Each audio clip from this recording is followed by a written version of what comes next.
نہایت ہی واجب الاحترام میرے بزرگوں، دوستوں اور بھائیوں،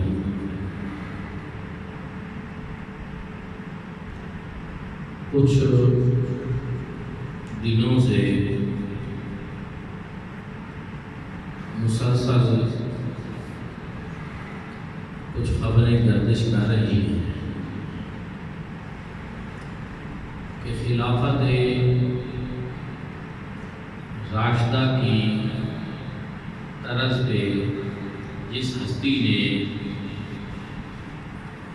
نظام حکومت چلایا اور جن کے دور حکومت کو خلافت راشدہ کا دور ہی تصور کیا جاتا ہے، میری مراد جناب حضرت سیدنا عمر بن عبدالعزیز رحمۃ اللہ تعالی ہے کہ آپ کے مزار پاک کی بےنتی کی گئی، آپ کی اور آپ کی زوجہ محترمہ جن کا نام حضرت فاطمہ ہے، ان کے مزارات کو جلایا گیا ہے شام کے اندر، اور یہ بات طے شدہ ہے کہ ایسا واقعہ ہوا ہے۔ البتہ اس کی تاریخ میں کچھ میڈیا میں تضاد ہیں، کچھ کہتے ہیں یہ کچھ دن پہلے کا واقعہ ہے، کچھ کہتے ہیں بعد کا ہے، لیکن جب کا بھی ہو یہ واقعہ قابل مذمت بہت افسوسناک ہے، اور اس پہ شام کی حکومت کو بھی چاہیے تو ایسے شر پسند مضمون اسلام دشمن عناصر کا کھوج لگائے، اور پھر یہاں آج میں نے جمعۃ المبارک کے موقع پر اس کو خصوصی طور پر اس لیے موضوع بحث بنایا ہے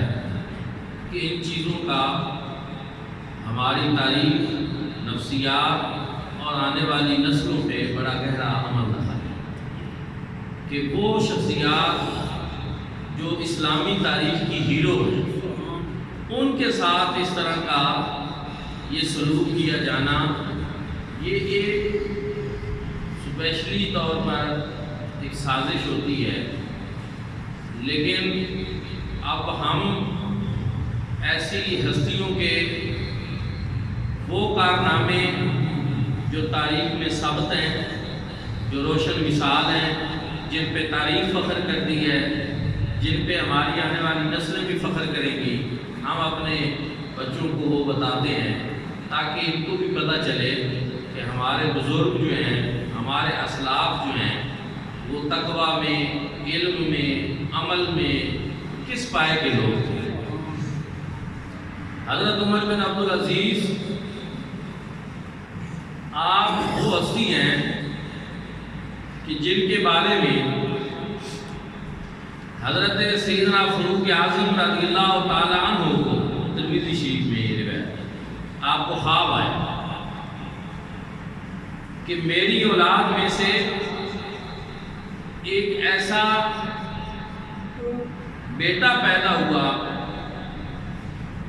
کہ کہنے والا یہ کہہ رہا تھا کہ یہ جو آپ کا بیٹا ہے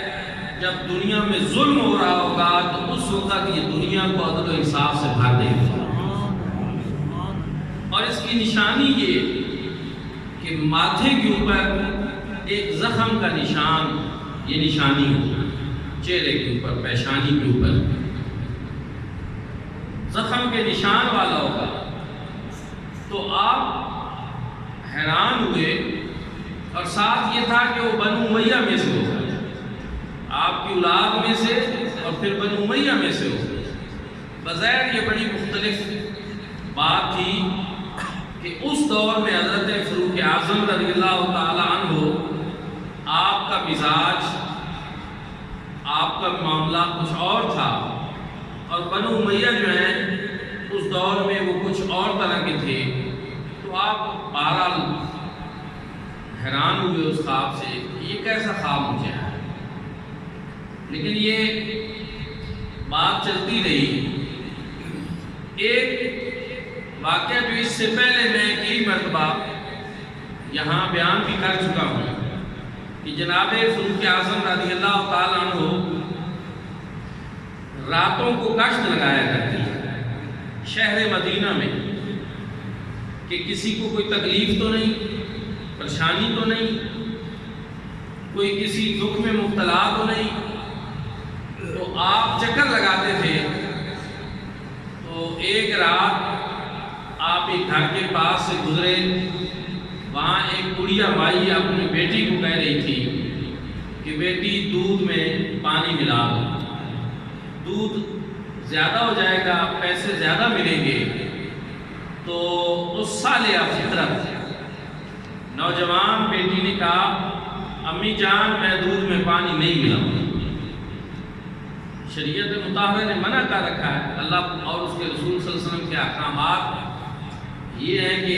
ملاوٹ نہ کی جائے، میں ایسا نہیں کر سکتا۔ بڑھیا نے کہا بیٹی کون دیکھ رہا ہے؟ کوئی دیکھنے والا ہے، ملا دو، کس کو پتہ چلنا ہے؟ بیٹی نے جواب دیا امی جان کوئی دیکھے یا نہ دیکھے میرا رب تو مجھے دیکھ رہا ہے۔ حضرت فاروق اعظم رضی اللہ تعالیٰ عنہ کے ساتھ جو تھے ان کا نام تھا اسلم رضی اللہ تعالیٰ عنہ۔ آپ نے ان کو فرمایا کہ ذرا اس گھر کی نشانی لگا لے، اس کو ذہن میں رکھ لے اس جگہ کو، پھر صبح اس کا معاملہ کریں۔ آپ نے اپنے بیٹوں کو بلایا صبح۔ آپ کے بیٹے جب جمع ہوئے آپ نے فرمایا کہ میں ایک صالحہ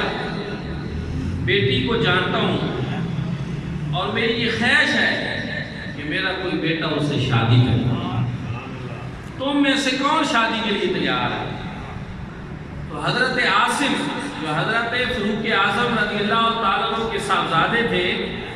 ان کی ابھی شادی نہیں ہوئی تھی، باقی دو اس وقت خاموش رہے اور انہوں نے عرض کی کہ ابا جان اس کے لیے میں تیار ہوں، آپ میری طرف سے بات کر دیجیے۔ فاروق اعظم رضی اللہ تعالیٰ عنہ نے حضرت اسلم رضی اللہ تعالیٰ عنہ کو ساتھ لیا، اسی گھر کے دروازے پہ پہنچے، دروازہ کھٹکھٹایا، بڑھیا نے آواز لگائی کون؟ کہا امیر المومنین فاروق اعظم۔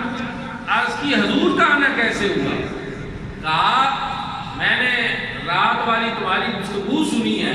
اور اس کے لیے میں یہاں آیا ہوں۔ بڑھیا کانپ اٹھی، جناب فاروق اعظم ہے، کام مجھ سے غلط ہوا ہے، بات میں نے ٹھیک نہیں کی، آج تو مجھے سزا مل کر رہے گی۔ لرزتے بدن کانپتے ہاتھوں کے ساتھ جا کر کنڈی کھولی، جناب فاروق اعظم کے قدموں پہ گری معاف کر دیں۔ کہا مائی آج میں تمہیں سزا دینے نہیں آیا بلکہ آج میں تمہیں مبارکباد دینے آیا ہوں اس خوش نصیب بیٹی کی جو تیرے گھر کے اندر موجود ہے، جو یہ سمجھتی ہے کہ کوئی دیکھے یا نہ دیکھے میرا رب تو مجھے دیکھ رہا ہے۔ جس گھر میں ایسی متقی، ایسی متقیہ، پارسا، زاہدہ بیٹی ہو وہ ماں تو مبارکباد کے مستحق ہے، اور میں یہ خواہش رکھتا ہوں کہ آپ اس بیٹی کا رشتہ میرے بیٹے کے لیے دیں۔ دوستو اس سے ایک تو یہ پتہ چلتا ہے کہ یہ جو آج کل رشتہ داریوں کا معیار ہم نے بنا لیا ہے کہ بیٹی وہاں دینی ہے جہاں کوٹھی ہو، کار ہو، بنگلے ہو، دنیاوی ثروت ہو، مال و منال ہو، دین ہے کہ نہیں اس کی کوئی فکر نہیں۔ لیکن جناب فاروق اعظم رضی اللہ تعالیٰ عنہ نے اپنے عمل سے جو ہمیں معیار قائم کر کے دیا کہ بیٹی آپ اس کی لیں، بیٹوں کی شادی وہاں پہ کریں جہاں دینداری ہو، جہاں تقویٰ ہو، جہاں پارسائی ہو، متقیہ ہو، صالحہ ہو، عابدہ ہو، زاہدہ ہو، ایسی اولاد کے لیے ایسی بیٹیوں کا انتخاب کیا جائے۔ میرے بھائیوں اور دوستو آپ نے حضرت عاصم کی شادی ان سے کی، پھر بعد ازاں حضرت عاصم کا بھی وصال ہو گیا، حضرت فاروق اعظم رضی اللہ تعالیٰ عنہ کا بھی وصال ہو گیا، اور حضرت عاصم کی ایک صاحبزادی آگے پیدا ہوئی، حضرت لیلہ ان کا نام تھا، حضرت لیلہ رضی اللہ تعالیٰ عنہ۔ ان کی شادی آگے پھر عبدالعزیز بن مروان سے ہوئی، ان کی شادی آگے حضرت فاروق اعظم رضی اللہ تعالیٰ عنہ کی پوتی کی شادی تھی، آگے عبدالعزیز بن مروان سے ہوئی جو بنی امیہ کے اس وقت مصر کے اندر جو ہے وہ گورنر تھے، اور وہ بھی بڑے نیک فطرت بڑے صالح تھے۔ اور جب ان کے پاس جو ہے حضرت لیلہ کی شادی ہوئی تو ان میں سے آگے حضرت عمر بن عبدالعزیز پیدا ہوئے اور مدینہ طیبہ میں پیدا ہوئے، مدینہ طیبہ میں آنکھ کھولی، اور آپ کے چچا مصر میں تھے تو آپ نے پھر اپنے چچا کے ہاں پرورش پانا شروع کی۔ تو آپ کے والد نے مصر سے وہاں اپنی زوجہ کو کہا کہ تم آ جاؤ مصر میں۔ جب زوجہ جانے لگی تو آپ کے چچا جو ہیں عمر بن عبدالعزیز کے، انہوں نے کہا کہ یہ ہمارے خاندان میں اس کی پرورش ہوئی ہے، یہ ہمارے ساتھ اس کے معاملات اچھے ہیں، اس لیے اس کو یہاں رہنے دیں اور آپ لوگ چلے جائیں۔ اس طرح آپ مدینہ طیبہ میں رہے، زندگی کے ابتدائی سال مدینہ طیبہ میں گزارے۔ حضرت عبداللہ ابن عمر رضی اللہ تعالیٰ عنہ جو ہیں ان کی خصوصی پرورش اور نگرانی میں رہے، آپ تابعی بھی ہیں، اور پھر وہاں سے آپ جب مصر دوبارہ والد صاحب کے بلانے پہ گئے تو وہاں مصر میں آپ کا دل نہیں لگتا، مدینہ طیبہ صحابہ کرام کی قربت، روضہ رسول صلی اللہ علیہ وآلہ وسلم کی ہمہ وقت زیارت، گنبد خضرا کی زیارت، تو آپ نے عرض کی ابا جان میرا دل یہاں نہیں لگتا، میں یہ چاہتا ہوں کہ میں بقیہ تعلیم مدینہ طیبہ میں حاصل کروں۔ آپ کے والد صاحب نے پھر مدینہ شریف بھیج دیا، اور اس وقت مدینہ طیبہ میں حضرت صالح بن کیسان ایک بڑے محدث، بہت بڑے فقیہ اور بہت بڑے عالم وہ موجود تھے۔ آپ کی تعلیم اور تربیت کے لیے آپ کو ان کے ہاں بھیج دیا، آپ وہاں پڑھتے رہے۔ ایک دن آپ نماز پہ لیٹ پہنچے، استادوں نے پوچھا عمر بن عبدالعزیز آج نماز پہ کیوں لیٹ آئے ہو، کیا وجہ بنی تاخیر سے آنے کی؟ کہا میں اپنی زلفیں سنوار رہا تھا، کنگھی کر رہا تھا، ذرا لیٹ ہو گیا ہوں۔ تو جب یہ بات عمر بن عبدالعزیز کی استادوں نے سنی، انہوں نے ان کے والد صاحب کو خط لکھ دیا مصر کہ یہ آپ کا شہزادہ جو ہے یہ اپنی زلفیں سنوارتا رہا ہے، نماز لیٹ ہو گئی ہے، نماز میں لیٹ سے پہنچا، ایک نماز لیٹ ہوئی تھی، خط لکھ دیا۔ والد صاحب نے وہاں سے بندہ بھیجا اور کہا کہ جن زلفوں کے سنوارنے کی وجہ سے نماز لیٹ ہوئی ہے فوراً جا کر ان کے سر کا حلق کر، کوئی بات اس کے سر پہ نہ رہے۔ یہ میں اس لیے عرض کر رہا ہوں کہ آج بدقسمتی سے ایسے اللہ کے نیک بندوں کی مزارات کی بھی حرمتیاں کی جا رہی ہیں کہ جن کا زہد اور تقوی اس عالم کا تھا اور جن کی تربیت والدین نے اس انداز سے کی کہ ایک نماز بھی کیوں لیٹ ہوئی ہے، اور وہ بال اور زلفیں جن کے سنوارنے سے یہ نماز لیٹ ہوئی ہے ان کو ختم کر دیا جائے، حلق کر دیا جائے، سر منڈوا دیا جائے۔ اس انداز میں آپ کی تربیت کی گئی، نماز کا شرف، روزے کا، عبادات کا، اس طرح کا عالم جو تھا وہ آپ کے ساتھ۔ پھر آپ کے والد صاحب جو ہیں ان کا وصال ہوا، پھر اس وقت جو ہے آپ کے چچا جو ہیں عبد الملک بن مروان وہ خلیفہ تھے، انہوں نے آپ کو 1000 دینار سونے کے اس وقت آپ کا وظیفہ مقرر کر رکھا تھا۔ شاہی خاندان میں سے تھے، شہزادے تھے، ناز و نام کے پلے ہوئے تھے، اور عالم یہ تھا کہ جو لباس آپ ایک مرتبہ پہنتے پھر دوبارہ کبھی نہیں پہنتے، اور لباس پہننے سے پہلے اس لباس کو کستوری سے غسل دیا جاتا تھا، وہ لباس آپ زیبتاً فرماتے۔ لیکن جب عبد الملک بن مروان فوت ہوا، اس نے ولید کو خلیفہ بنایا، پھر سلیمان کو بنایا، اور پھر سلیمان جب دنیا سے جانے لگا تو اس کی خواہش تھی، وہ یہ وصیت کرنا چاہتا تھا کہ میں اپنے بیٹے ایوب کو بناؤں۔ تو اس وقت اس کے ایک مشیر نے کہا کہ ایوب تو عیاش اور ظالم آدمی ہے، کیا تجھے معلوم نہیں کہ قبر میں کسی نے کام نہیں آنا؟ میں تجھے مشورہ دیتا ہوں عمر بن عبدالعزیز کے لیے کہ تم اس کو خلیفہ بناؤ، ان کو خلیفہ بنانے کے بعد یہ بات تمہارے قبر میں بھی کام آئے۔ حضرت عمر بن عبدالعزیز کے لیے انہوں نے وصیت کی، سارے خاندان کو بلایا اور کہا اس وصیت نامے کو محفوظ رکھنا،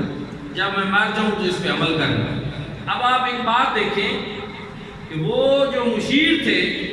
ان کو حضرت عمر بن عبدالعزیز یہ سفارشیں کروا رہے تھے کہ میرے چچا کو یہ سفارش کرو کہ خلافت میں وصیت میں کہیں میرا نام نہ لکھنا، اور وہ جو ایوب تھا وہ یہ سفارشیں کرا رہا تھا کہ خلافت جو ہے میرے نام کر دی۔ یہ فرق تھا، یہ سوچ میں فرق تھا کہ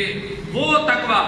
وہ تربیت جو آپ کی آہستہ آہستہ ہوئی اس نے آپ کو اتنا بدل ڈالا کہ پھر آپ کو دنیا سے رغبت نہ رہی۔ لیکن یہی ہوا، وصیت میں جب آپ کا نام آ گیا تو آپ رونے لگے، اور پہلی بات جو آپ کی زبان سے نکلی وہ یہ تھی انا للہ و انا الیہ راجعون۔ آج لوگ منصب کے لیے دوڑتے ہیں، عہدوں کے لیے دوڑتے ہیں، کوشش کرتے ہیں، لوگ الیکشن لڑتے ہیں، اقتدار لیتے ہیں، لیکن یہ سارا کچھ اس لیے کرتے ہیں کہ ان کو یہ نہیں پتا کہ آخرت میں جواب دہی کتنی ہے، یہ کتنا بار ہے، یہ کتنی ذمہ داری ہے اور کتنا پوچھا جانا ہے۔ اگر آج بھی صحیح معنوں میں اس کا ادراک ہو جائے اور لوگوں کو پتہ چل جائے کہ یہ جو دولت دنیا ہے، یہ جو اقتدار ہے، یہ جتنی چیزیں ہیں، ان کا ہم سے کتنا پوچھا جانا ہے، کتنی بات پرس ہونی ہے، تو پھر لوگ اس طرف نہ جائیں، پھر لوگ وہ راستہ اختیار کریں جو اللہ والوں نے اختیار کیا۔ یہی وجہ ہے کہ حضرت عمر بن عبدالعزیز رو پڑے، پریشان ہو گئے، چچا کا جنازہ پڑا، واپس آئے اور سب سے پہلے آتے ہی خود احتسابی کا عمل شروع کر اپنے گھر سے، اپنی ذات سے، کہ جتنے آپ کے لباس تھے وہ سارے راہ خدا میں خرچ کر کہ اونٹوں پہ آپ کے لباس لادے جاتے تھے، اتنا بوجھ ہوتا تھا۔ اور پھر آپ نے جتنا سونا گھر میں تھا، جتنا مال و منال تھا، سارے کا سارا سونا مال و منال بیت المال میں جمع کر اپنے گھر کی صفائی کر دی۔ آج ہم یہ کہہ تو سکتے ہیں کہ ریاست مدینہ کا نام لینا یہ آسان بات ہے، لیکن ریاست مدینہ کی طرز پہ حکمرانی کرنا یہ مشکل ہے۔ آج حضرت سیدنا عمر بن عبدالعزیز کا ہم ذکر کر رہے ہیں کہ خلافت راشدہ کی طرز پہ انہوں نے حکمرانی کی، تو خلیفہ بننے کے بعد سب سے پہلے اپنے گھر کے مال و اسباب کو بیت المال میں جمع کرا، وہ فضول خرچیاں چھوڑ دی، لباس بدلنا چھوڑ دیے، اور وہ وقت بھی دیکھا گیا کہ جب آپ کے لباس پہ خلیفہ ہونے کے باوجود آپ کے لباس کے اوپر پابند لگے ہوئے، وہ وقت بھی دنیا نے دیکھا۔ اور دوستو، جب آپ کا وقت وصال آنے لگا تو لوگوں نے کہا اپنی اولاد کے لیے کچھ کریں۔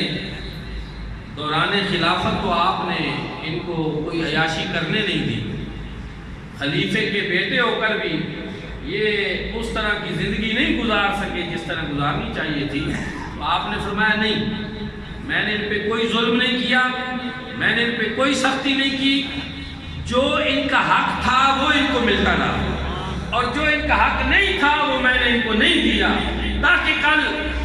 نہ حق مال کی وجہ سے اللہ کی بارگاہ میں جواب دے۔ میں نے کوئی ظلم نہیں کیا، کوئی زیادتی نہیں کی، اور میں وصیت میں بھی یہی کہہ کے جاتا ہوں کہ میرا جتنا مال و اسباب ہے سب راہ خدا پہ جائے گا،